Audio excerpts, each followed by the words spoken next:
Hey, hi boys, I welcome you in health and physical education, sports and games video.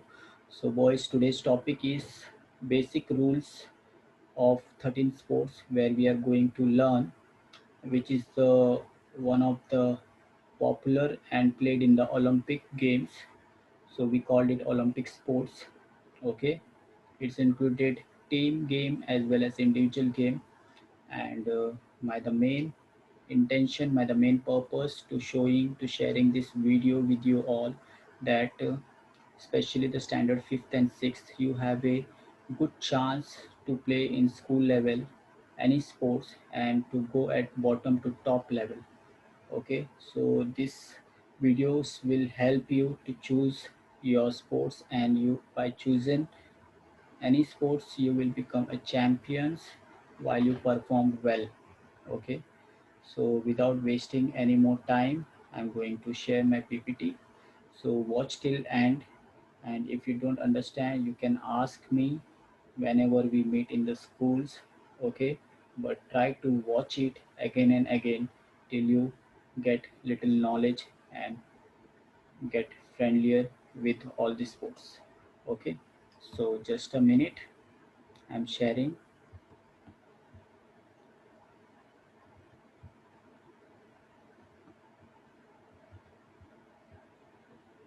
So here we go.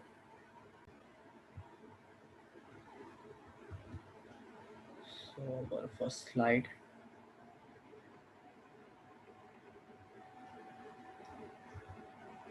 Yeah. So the basic rules and the videos of 13 sports and games. So where we are going to discuss about team sports as well as individual sports. So the sports we are going to discuss are first kabaddi, then kho, then football, then basketball, then volleyball, hockey, 7 badminton, 8 boxing, 9 judo, 10 weightlifting, 11 table tennis, 12 gymnastics, and 13 swimming. So this all the games where in our school the boys are participating in a less quantity, means in less number. So I hope the many boys will get interested after seeing these videos and they choose the many sports and they practice in their academic as well as in school, where in school I'm going to taking the boxing and the athletics and the footballs and the kho, kabaddi will make the team, and we are planning to do the badminton and the hockey games also to introduce in our school. So let's see, let's this all covids will finish, and when the schools are start, we plan further. Okay, so these are the sports we are going to look forward. So the our school are participate in the DSO District Sports Office Tournament. Now, what is the DSO? DSO is organized by the school level tournament, the school ministry, where the boys will get the opportunity to play at the top level in a school. Okay, and the MSSA is the private, that is called Mumbai School Sports Association tournament, where all over the Mumbai schools are participating in this tournament. Reliance Youth Athletic Tournament, it's also a private tournament where the all over the Mumbai's, and there are different level Mumbai, then state, then nationals, where you have to perform well. Okay, so this is the tournament structure in the school level. It is very important for athletic to become a champion and to pursue a top level. So especially for the standard 5th and 6th, this PPT is for you actually to understand the each and every sports, and you have to fall in love with the sports and you choose and be and with continue with effort you will play one before your SSC exam over. You come to SSC exam, you will get and cross the level 6, that is Khelo India tournament. So the first basic thing is the performance in any sports, means carom, kabaddi, kho, football, basketball, swimming, anything. Then the level 1 is you have either you will select from the school or from the academy. You have to inform your PE teachers in the school that you are playing in this games. Okay, so your sir, or that mean I will enter the put the entry on the DSO tournament. Level 2 DSO, where all the zonals schools are compete each others, where you, if you win, the winner will go to the DSO Mumbai divisional tournament, where all over the Mumbai, the zonals, four zonals will come together and compete each other, where the winners will go further level, as level 4, that is DSO state level tournament, where all the cities are coming like Latur, Mumbai, Pune, Nasik, etc. etc. Okay, then where you get the place winner, they will go to the DSO national level tournament and represent the state like Maharashtra, Punjab, Delhi, Haryana, like that. And once you clear the DSO national level tournament, you will select for the Khelo India tournament, which is one of the honor sports ministry tournament, which is organized since last 2 years by Modi government and the Ministry of Sports. So this is the main thing which I want to share with you. So the first sports is kabaddi. Let's watch the video and try to understand.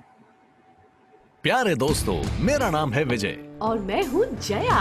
क्या आप भी हमारे साथ कबड्डी खेलेंगे?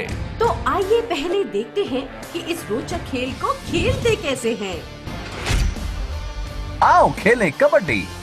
कबड्डी दो teams के बीच खेला जाता है। इस खेल में आपको नियमित समय में विरोधी टीम के साथ आक्रमण और बचाव के दांव खेलते हुए उनसे ज्यादा अंक हासिल करना है।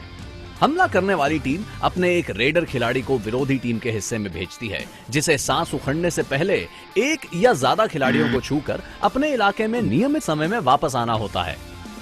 बचाव करने वाली टीम का लक्ष्य यह है कि वो रेडर को उसकी सांस टूटने तक पकड़ कर रखे और उसके हाथ में नियमित समय तक वापस ना जाने दें। कबड्डी खेलने के कुछ नियम हैं जिनका पालन करना जरूरी है। खेल की शुरुआत टॉस से होती है। जो जीतता है उसे पहले रेड या कोर्ट चुनने का मौका मिलता है। जिस टीम ने पहले भाग में रेड नहीं की थी, वो टीम खेल का दूसरा भाग पहली रेड करके शुरू करती है। कबड्डी दो टीम्स के बीच खेला जाता है। हर टीम में 12 खिलाड़ी होते हैं, जिनमें से केवल 7 खिलाड़ी ही एक समय पर मैदान में खेलने आते हैं और बाकी 5 बेंच पर रिजर्व में रहते हैं। कबड्डी के मैदान को 2 इक्वल हाफ्स में बांटा जाता है।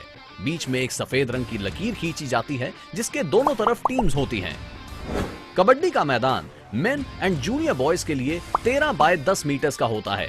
विमेन एंड जूनियर गर्ल्स के लिए 12 बाय 8 मीटर्स का होता है और सब जूनियर बॉयज एंड गर्ल्स के लिए 11 बाय 8 मीटर्स का होता है। हर मैच 6 अधिकारियों की देखरेख में खेला जाता है।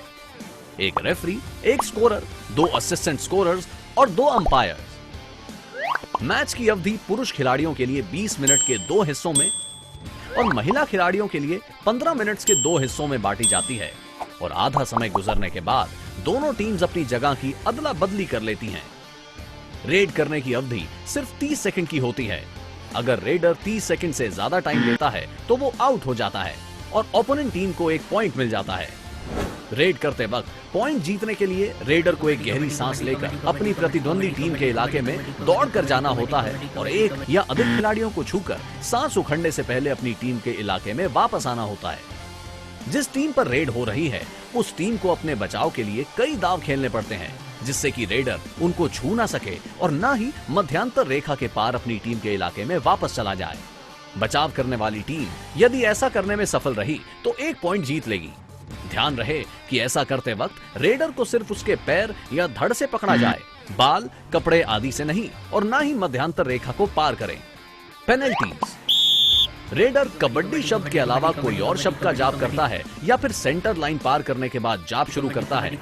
1 से अधिक रेडर्स विरोधी टीम के हिस्से में रेड करने पहुंच जाते हैं तो रेड उसी समय कैंसिल हो जाती है और ओपोनेंट टीम को रेड करने का मौका मिलता है।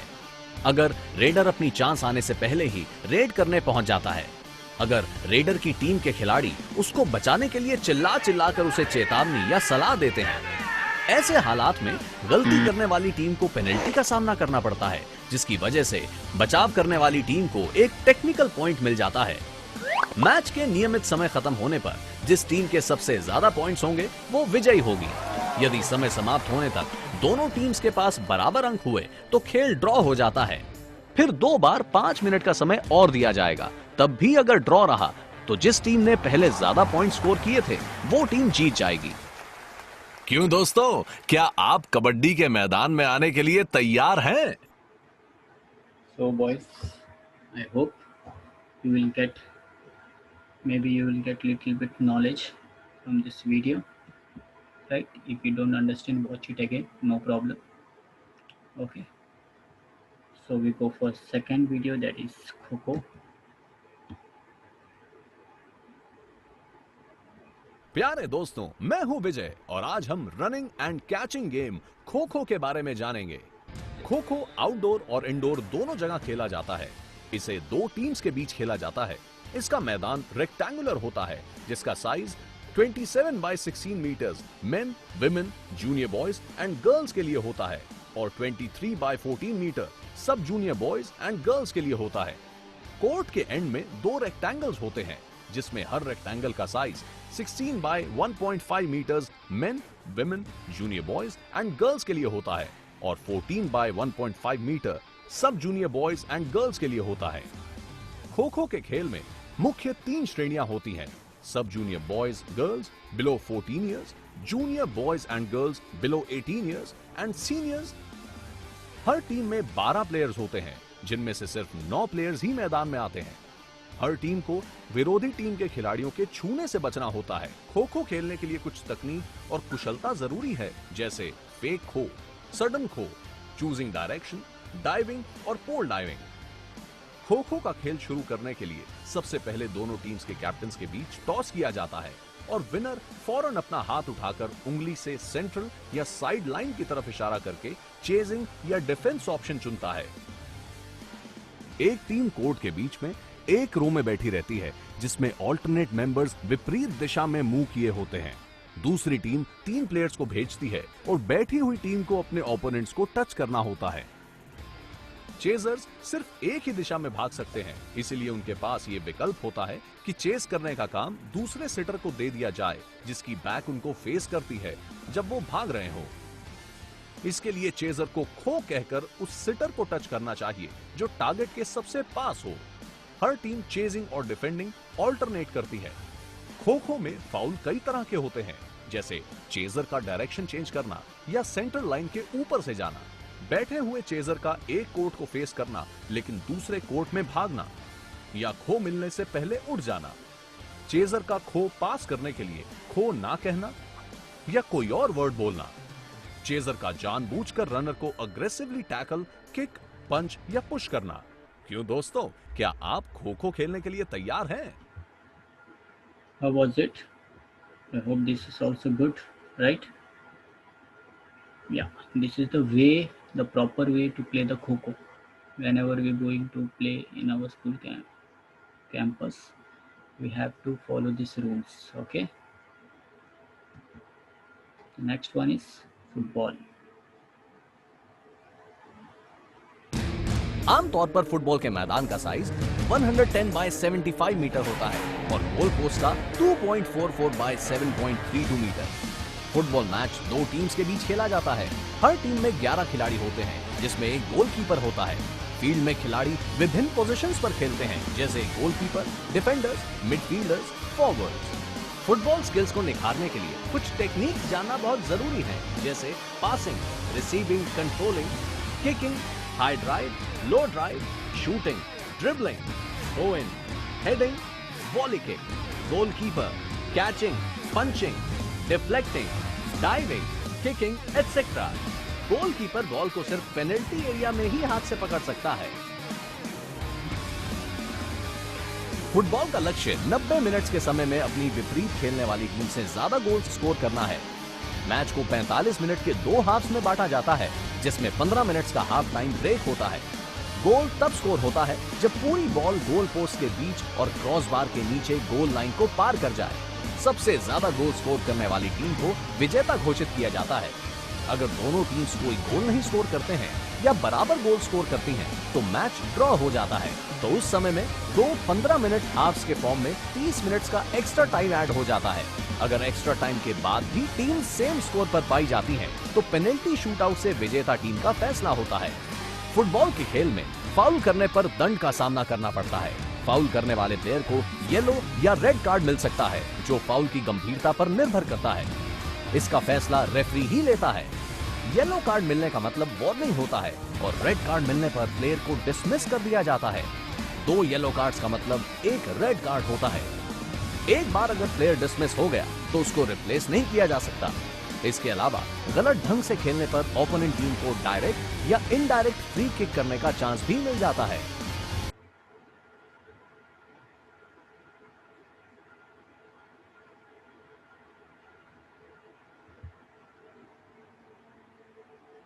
I hope footballer, you got my point, right?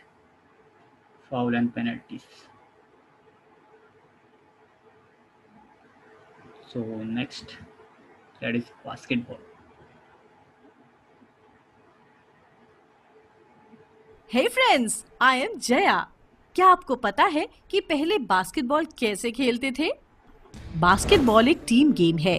Basketball को 28 बाय 15 मीटर्स के साइज वाले कोर्ट में खेला जाता है। इस खेल में 5-5 प्लेयर्स दोनों तरफ होते हैं। हर किसी का लक्ष्य एक दूसरे के बास्केट में बॉल डालकर स्कोर करके हराना होता है। बास्केटबॉल कोर्ट में खेलने के लिए खिलाड़ियों का चुनाव इस प्रकार से होता है: पॉइंट गार्ड, सेंटर्स, फॉरवर्ड्स। इस खेल को खेलने के लिए ड्रिबल, पास और शूटिंग की जरूरत होती है। ड्रिबलिंग, शूटिंग, पासिंग, रिबाउंडिंग इत्यादि बास्केटबॉल के आम कौशल माने जाते हैं। बास्केटबॉल खेल के कुछ बुनियादी नियम हैं। हर टीम में 12 प्लेयर्स होते हैं, जिनमें से एक वक्त में सिर्फ 5 प्लेयर्स ही कोर्ट में खेलते हैं। कोर्ट के जिस जगह से बॉल को बास्केट के अंदर स्कोर किया जाता है, उसी हिसाब से पॉइंट्स मिलते हैं। 3 पॉइंट गोले के बाहर से 3 पॉइंट्स और 3 पॉइंट सर्कल के अंदर से 2 पॉइंट्स। फाउल होने पर फ्री थ्रो दिया जाता है। एक फ्री थ्रो का 1 पॉइंट होता है और एक फाउल में अधिकतम 3 फ्री थ्रो होती हैं। बॉल को कोर्ट में सिर्फ ड्रिबलिंग या पासिंग से आगे बढ़ाया जाता है। हर टीम को स्कोर करने के लिए 24 सेकंड्स का समय दिया जाता है। स्कोर करने के बाद बॉल विरोधी टीम को दे दी जाती है और वो टीम विरोधी टीम पर स्कोर करने का प्रयास करती है। बास्केटबॉल खेलते वक्त फाउल्स और वायलेशंस भी हो सकते हैं। स्कोर शीट में फाउल 2 तरीके से नोट किया जाता है, एक व्यक्तिगत फाउल और दूसरा टीम फाउल। कोई भी प्लेयर 5 पर्सनल फाउल तक कर सकता है। 5 फाउल से ज्यादा करने पर वो गेम से बाहर हो जाएगा। टीम फाउल में अगर कभी भी फाउल होता है तो 2 फ्री थ्रो दी जाती है। बास्केटबॉल में खिलाड़ियों के द्वारा किए जाने वाले कुछ उल्लंघन इस प्रकार हैं: ट्रैवलिंग, ड्रिबलिंग करते वक्त मुख्य पैर को उठाने या हटाने पे ये उल्लंघन दिया जाता है। 2 बारी ड्रिबल करने पर जब प्लेयर बॉल को ड्रिबल करने के बाद रुक जाता है, उसके बाद उसे पास देना या शॉट मारना चाहिए, लेकिन जब वो दोबारा ड्रिबल करता है तो ये एक उल्लंघन है।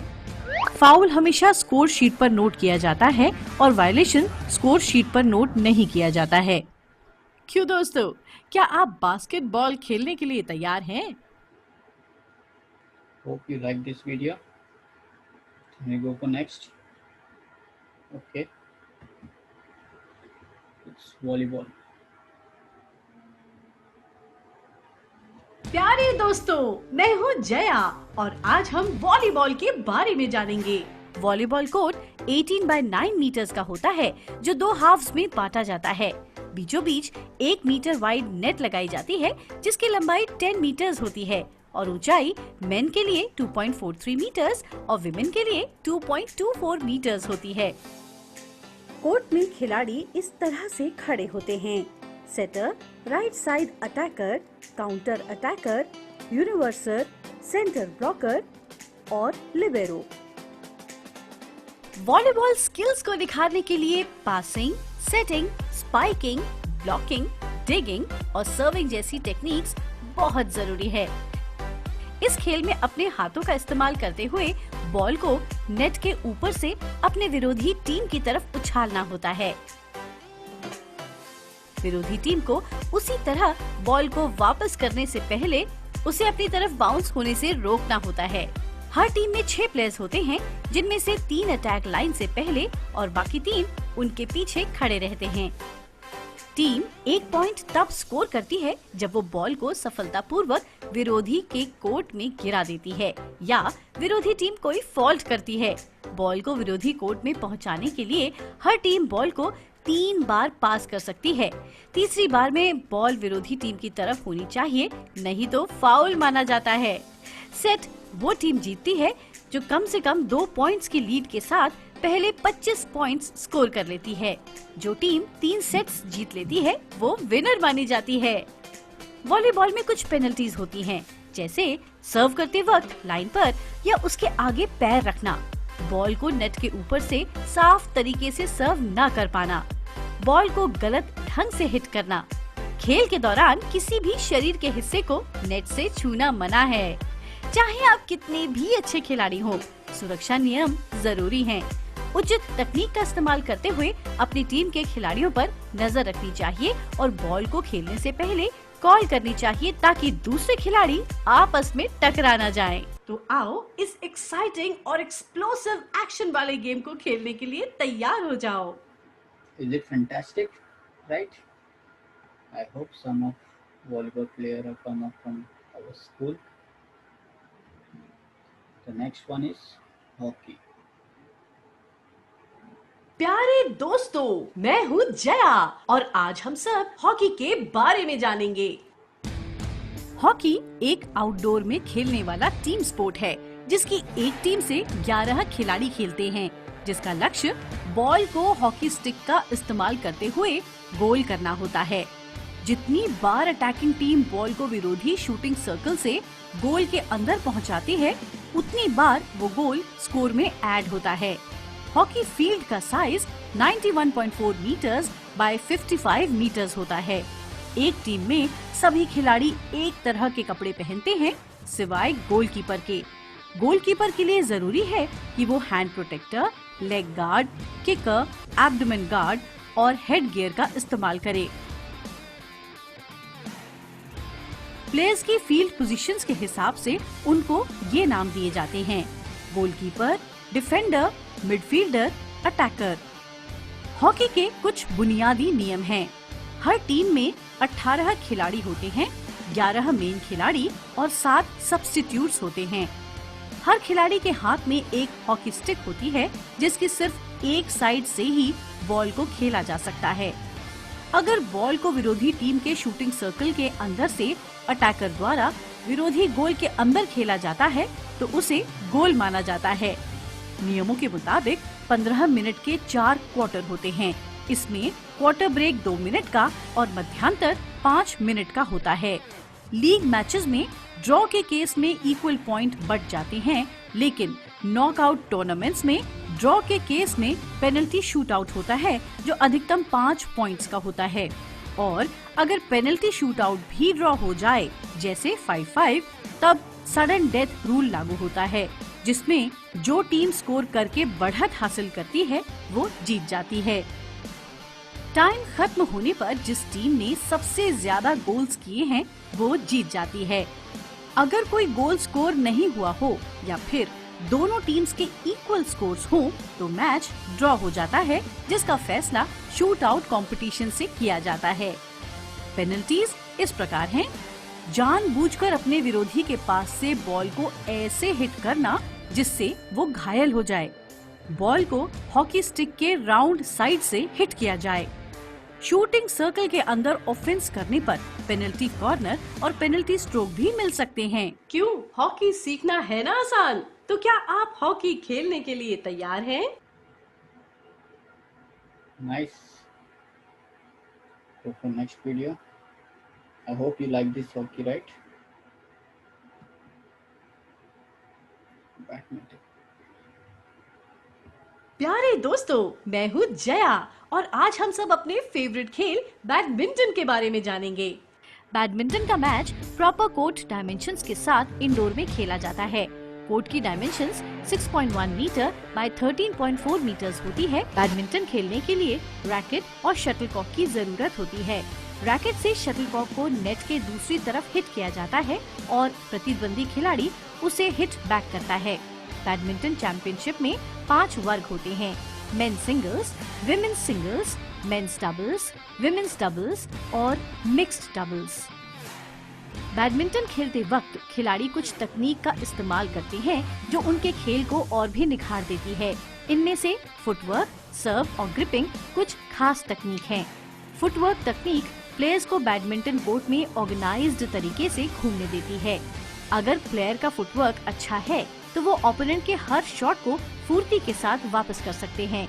सबसे बेसिक और जरूरी तरीका रैकेट की पकड़ को बरकरार रखना है, क्योंकि अगर ग्रिप ठीक न हुई तो बाकी सब तकनीक असफल हो जाएंगी। पॉइंट स्कोर करने के लिए सर्वर शटलकॉक को इस तरह से हिट करता है कि ये सामने वाले खिलाड़ी रिसीवर के सर्विस कोर्ट में जाकर गिरे। अगर शटलकॉक नेट पर या कोर्ट के बाहर गिरती है तो रिसीवर को पॉइंट मिल जाता है। हर मैच बेस्ट ऑफ 3 गेम्स का होता है। हर गेम 21 पॉइंट्स की होती है। खेल में जीतने के लिए अपने प्रतिद्वंदी खिलाड़ी से पहले 21 पॉइंट्स हासिल करने होते हैं। अगर गेम 20-20 पे टाई हो जाए तब वो खिलाड़ी या टीम जीत जाती है जो पहले 2 पॉइंट्स की लीड हासिल कर ले।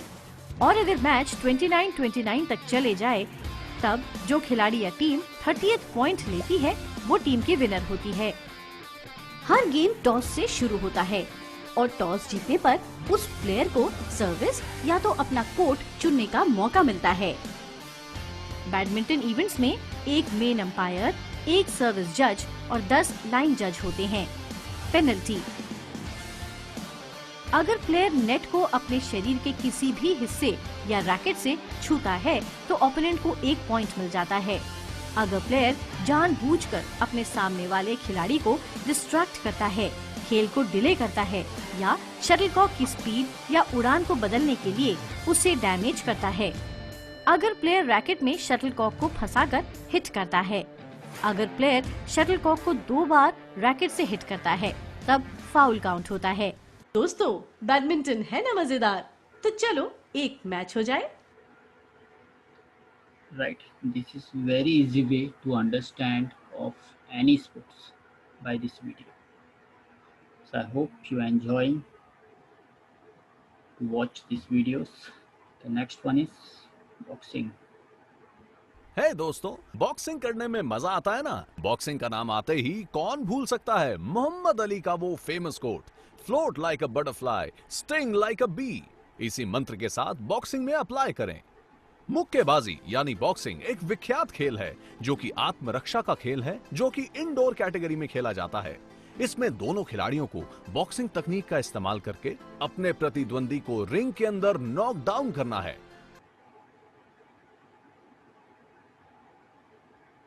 बॉक्सिंग कौशल को निखारने के लिए कुछ तकनीक जानना बहुत जरूरी है, जैसे ब्लॉकिंग, बाउट, क्लिंच, हुक, जैब, रैबिट पंच, अपरकट और वीविंग। बॉक्सिंग रिंग के 2 किनारे फाइटर्स की टीम्स के मुताबिक लाल या नीले रंग से चिन्हित करे होते हैं। मैच में एक जज और कमीशन के सुपरविजन में 2 बॉक्सर्स नियमों का पालन करते हुए आपस में प्रतिस्पर्धा करते हैं। स्कोरिंग में 10 पॉइंट मस्ट सिस्टम का पालन किया जाता है। हर राउंड के खत्म होने पर जीते हुए खिलाड़ी को 10 पॉइंट मिलते हैं। एक खिलाड़ी नॉकड आउट तभी माना जाता है अगर नॉकडाउन होने के 10 काउंट तक वह खड़ा ना हो पाए। सभी खिलाड़ियों को खेल के नियमों के दायरे में रहकर खेलना चाहिए, क्योंकि फाउल करने पर जजेस खिलाड़ी के पॉइंट्स काट लेते हैं या उन्हें डिस्क्वालीफाई कर देते हैं। इसके कुछ उदाहरण हैं: स्ट्राइक करना जबकि ओपोनेंट खिलाड़ी कैनवस पर गिर गया हो, किक करना, एल्बोज, फोरआर्म्स या इनसाइड ऑफ द हैंड से स्ट्राइक करना, हेडबट करना या रोप्स को पकड़ना। चाहे आप कितने भी अच्छे खिलाड़ी क्यों ना हो, अपने व्यक्तिगत सुरक्षा और स्वच्छता के लिए आपको कुछ जरूरी सामान रखने चाहिए, जैसे bandage, gum shield, gloves, head guard, cup protector, boxing kit और रिंग शूज। क्यों दोस्तों, क्या आप बॉक्सिंग के लिए तैयार हैं? Now, the boxing is the one of the world richest game in 2019-20. 18, 19, 20, right? The richest sports person is the Junior Floyd Mayweather. So hope some boxers are come out from St. Paul very soon. The next one is judo. प्यारे दोस्तों, मैं हूँ जया और आज हम judo के बारे में जानेंगे। जूडो जूडो उम्र, भार और एक ही लिंग के श्रेणी के खिलाड़ियों के बीच खेला जाता है। जूडो प्लेयर्स जुडोगी पहनते हैं। इस खेल में दो प्रतिद्वंदी एक दूसरे को फेंक कर चोकिंग या लॉकिंग जैसी तकनीक का इस्तेमाल करके अपने प्रतिद्वंदी को हराने की कोशिश करते हैं। प्रतियोगिता क्षेत्र कम से कम 14 बाय 14 मीटर का होता है। जूडो गद्दों पर खेली जाती है और उन गद्दों को तातामी कहा जाता है। ये क्षेत्र दो हिस्सों में बटा होता है। अंदरूनी क्षेत्र या प्रतियोगिता क्षेत्र जो कम से कम 8 बाय 8 मीटर का होता है और उसके बाहर का सुरक्षित क्षेत्र जो कम से कम 3 मीटर होता है। जूडो में कुशलता को निखारने के लिए स्टैंडिंग टेक्निक्स और ग्राउंड टेक्निक्स आनी जरूरी है। जूडो कंटेस्ट की अवधि 4 मिनट्स की होती है। तातामी पर स्टेप करने से पहले और गेम एंड करने के बाद दोनों कंटेस्टेंट्स रे या बाव करते हैं। स्कोर्स इपॉन या वाजारी के फॉर्म में गिने जाते हैं। 2 वाजारी स्कोर्स करने पर 1 इपॉन मिल जाता है। इपॉन तब भी मिलता है जब खिलाड़ी अपने प्रतिद्वंदी को गिराता है या 20 सेकंड तक होल्ड करता है। इसके अलावा आर्म लॉक और चोक लगाने से या सरेंडर करने से भी जीत हासिल होती है।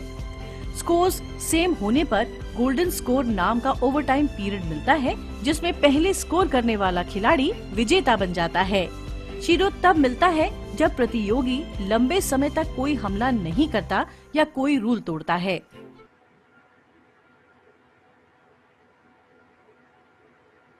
पुराने समय में जूडो एक आत्मरक्षा करने की तकनीक थी, जिसमें काफी घातक अभ्यास शामिल था, लेकिन बाद में इसको सुरक्षित अभ्यास के रूप में संशोधित किया गया, जिसमें प्रतिद्वंदी को लात या मुक्का मारना, मुंह को छूना, कोहनी के अलावा किसी भी जोड़ पर हमला करना, हेड डाइव्स करना या कोई सख्त धातु की वस्तु पहनना, ये सब मना है।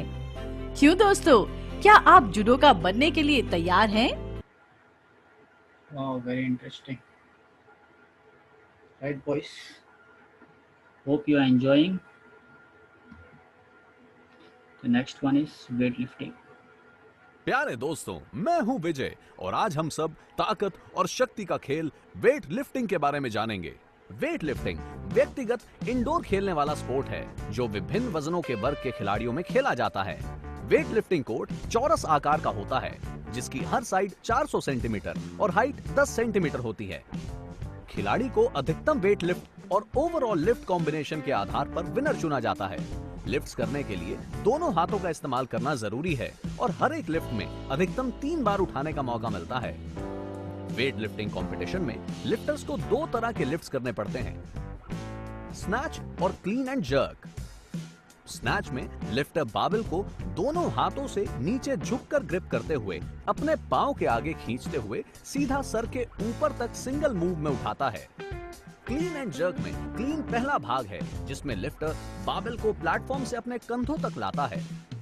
दूसरा भाग जर्क है, जिसमें लिफ्टर वेट को कस के पकड़ते हुए बाबल रॉड को सर के ऊपर पूरा उठा कर ले आता है। वेट लिफ्टिंग के कुछ नियम हैं। किसी भी वेट लिफ्टिंग कंपटीशन को जिसमें बाबल रॉड नीज की ऊंचाई तक ही पहुंच पाया हो, उसे नो लिफ्ट मानते हैं। जैसे ही लिफ्टर का पूरा शरीर वजन उठाकर हिलना बंद हो जाता है, रेफरीज वेट को वापस नीचे रखने का सिग्नल देते हैं और इस तरह लिफ्ट्स पूरी मानी जाती हैं। रेफरी के सिग्नल के बाद ही लिफ्टर को बाबल अपने शरीर के सामने से नीचे करना चाहिए और अपनी ग्रिप को तभी रिलीज करना चाहिए जब वो कंधों के लेवल के नीचे आ जाए। सभी वेट लिफ्टर्स को नियमों का पालन करना चाहिए ताकि पेनल्टी का सामना न करना पड़े। इसके कुछ उदाहरण हैं: चबूतर को फीट के अलावा किसी और शरीर के हिस्से से छूना, लिफ्ट शुरू करते वक्त सेंटर रेफरी को फेस ना करना, जांघों या घुटनों को कोहनी से या बाजू के ऊपरी हिस्से से छूना। क्यों दोस्तों, क्या आप वेट लिफ्टिंग के लिए तैयार हैं? Wow, super. Strong boy. Come on, champion, standard 5th and 6th. You have to choose and choose in your sports. Next is table tennis. Table tennis को पिंग पोंग भी कहा जाता है। क्या आप ये खेल सीखना चाहेंगे? टेबल टेनिस को कमरों के भीतर खेलने के लिए बनाया गया था। टेबल टेनिस एक समय में 2 या 4 खिलाड़ियों के बीच खेला जाता है। प्रत्येक खिलाड़ी के पास एक टेबल टेनिस बैट होना आवश्यक है। ये बैट रबड़ से लेमिनेट किया होता है। टेबल की लंबाई 9 फुट, चौड़ाई 5 फुट और भूमि से ऊंचाई 2.6 फुट होती है। टेबल के बीच जाल तना रहता है जिसकी ऊंचाई टेबल से 6 इंच होती है और लंबाई 6 फीट। प्रत्येक खिलाड़ी को बैट से बॉल को हिट करना होता है। खिलाड़ियों का लक्ष्य बॉल को हिट करके विरोधी खिलाड़ी के कोर्ट में इस तरह से पहुंचाना होता है कि विरोधी खिलाड़ी जवाबी हिट न लगा सके। यदि खिलाड़ी बिना टप्पा खाए गेंद को वापस लौटाता है या टेबल की सतह को हाथ से छूता है या फिर टेबल को हिलाता है तो ऐसी स्थिति में खिलाड़ी अपना अंक खो सकता है। टेबल टेनिस में चैंपियनशिप की 5 एज कैटेगरीज होती हैं: cadet boys and girls, under 12 singles, doubles और team events, sub juniors boys and girls, under 15 singles, doubles और team events, junior boys and girls, under 18 singles, doubles और team events, youth boys and girls, under 21 singles, doubles और team events, seniors men and women, singles, doubles, mixed doubles और team events. Table tennis खेलने के कुछ खास नियम होते हैं। मैच 3, 5 और 7 गेम का होता है। खेल उस समय तक जारी रहता है जब तक पूरा गेम समाप्त न हो जाए। 2 गेम्स के बीच ऑथराइज्ड इंटरवल्स में खिलाड़ी निर्धारित समय के लिए विश्राम कर सकते हैं। यदि स्कोर 10-10 की बराबरी पर है तो लगातार 2 पॉइंट्स जीतने वाला खिलाड़ी उस गेम को जीत जाता है। सर्विस के लिए गेंद हवा में अपने फ्री हैंड से उछाली जाती है और इसके जमीन पर गिरने से पहले ही रैकेट के द्वारा प्रहार करके दूसरे खिलाड़ी के पास नेट को पार करते हुए पहुंचाया जाता है। सर्विस दूसरी तरफ के कोर्ट में बिना जाली को छुए जानी चाहिए। रिसीवर अपने कोर्ट में बॉल रिसीव करने के लिए कहीं भी खड़ा रह सकता है। सर्विस करने के बाद दोनों खिलाड़ियों के बीच अनगिनत शॉट्स हो सकते हैं। जो खिलाड़ी अपने विरोधी दल के स्कोरिंग भाग में बॉल पहुंचाने में असफल होता है तो उसके विरोधी खिलाड़ी को अंक मिल जाता है। अगर हम कुछ नियमों का पालन करने से चूके तो पेनल्टी मिल सकती है। अगर प्लेयर नेट को अपने शरीर के किसी भी हिस्से से या टेबल टेनिस बैट से छूता है तो ओपोनेंट को 1 पॉइंट मिल जाता है। अगर गेंद किसी खिलाड़ी के बैट से 1 से अधिक बार बाउंस होती है तो प्रतिद्वंदी खिलाड़ी को पॉइंट मिल जाता है। रैली के दौरान अगर खिलाड़ी टेबल को अपनी जगह से हिलाता है अथवा अपने फ्री हैंड से टेबल के प्लेइंग सरफेस को छूता है तो प्रतिद्वंदी को पॉइंट मिल जाता है। तो दोस्तों, टेबल टेनिस है ना मजेदार? आओ चलो एक मैच हो जाए। Is it very interesting, right? Yeah. Next one is gymnastic. प्यारे दोस्तों, मैं हूँ जया और आज हम सब जिम्नास्टिक्स के बारे में जानेंगे। जिम्नास्टिक्स एक व्यक्तिगत खेल है जो इंडोर में खेला जाता है। एक अच्छा जिम्नास्ट बनने के लिए vault table, uneven bars, balancing beam, floor exercise से जुड़े सभी कौशल जानना बहुत जरूरी है। इसमें pommel horse, rings, vault, parallel bars और हॉरिजॉन्टल बार जैसे उपकरण इस्तेमाल किए जाते हैं। इसको खेलने के लिए संतुलन, ताकत, लचक, चपलता, समन्वय और धैर्य का होना बहुत जरूरी है। जिम्नास्टिक्स के मूवमेंट्स की वजह से बाजू, पैर, कंधे, पीठ, सीना और पेट की मांसपेशियों के समूह विकसित होते हैं। इसके अलावा मुस्तैदी, सुदृढ़ता, साहस, आत्मविश्वास और आत्म अनुशासन जैसे मानसिक लक्षण को भी जिम्नास्टिक्स द्वारा विकसित किया जा सकता है। जिम्नास्टिक्स कॉम्पिटिशन्स को इन श्रेणियों में बांटा गया है: कैडेट बॉयज 8 से 10 साल, कैडेट गर्ल्स 10 साल से नीचे, मिनी बॉयज और गर्ल्स 10 से 12 साल, सब जूनियर बॉयज और गर्ल्स 12 से 14 साल, जूनियर बॉयज और गर्ल्स 14 से 17 साल, सीनियर बॉयज और गर्ल्स 17 साल से ऊपर। जिम्नास्टिक्स में किसी भी तरह के उल्लंघन में पेनल्टी के तौर पर या तो अंतिम स्कोर में से 0.30 पॉइंट्स काट लिए जाते हैं या एक्सरसाइज को ही टर्मिनेट कर दिया जाता है। वायलेशंस कई तरह से होते हैं, जैसे गलत कपड़े पहनना, एक्सरसाइज के शुरुआत और अंत में जज को एक्नॉलेज ना करना, एक्सरसाइज शुरू करने से पहले 30 सेकेंड से ज्यादा समय लेना, गिरने के बाद फिर से जारी करने में 30 सेकेंड से ज्यादा समय लेना, एक्सरसाइज खत्म करने के बाद पोडियम पर फिर से चढ़ जाना या एक्सरसाइज के दौरान कोच से बात करना।